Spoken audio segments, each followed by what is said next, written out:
પણ એમાં શું હોય, હું રોડ વરે જીવતો હવે અમારો દીકરો મજબૂત થશે.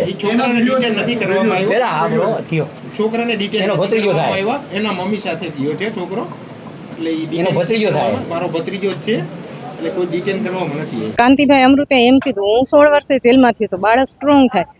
અમારે આવી રીતના અમારા બાળકને સ્ટ્રોંગ નથી કરવા.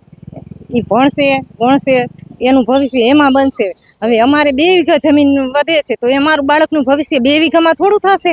10 વર્ષના બાળક એના પપ્પા હારે ગયો તો ખેતર ગયો તો, એટલે આ પોલીસવાળા બધા આવ્યા હતા, દોડાદોડી કરતા હતા. મારા બાળકને એટલી ખબર પડી કે મારા બાપ દાદાની જમીન છે, તો મારો બાળક દોડીને જ્યાં કામ ચાલતું હતું ને ત્યાં ધૂમકો મારી દીધો, ખાડામાં ધૂમકો મારી દીધો ને, એટલે પોલીસવાળા ત્યાં આવ્યા તો અહીંયાથી એને ખાડામાંથી કાઢી લીધો. તો મારું બાળક એમ કહેતું હતું કે મને એકે અટતા નહીં.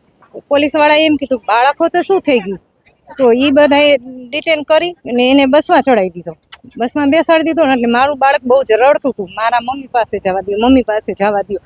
તો પોલીસવાળાએ એમ કીધું બેજસાનો માનો નકર 2 લાફા મારીશ. મારા બાળકને એમ કીધું, એના કાકા એમ કહેતા હતા બાળકને ઉતારો, તો ધરાહાર મારા બાળકને ઉતારવા ન દીધો. મારો છોકરો મમ્મી કરતો હતો, તો અમને કાંઈ નહીં થયું હોય.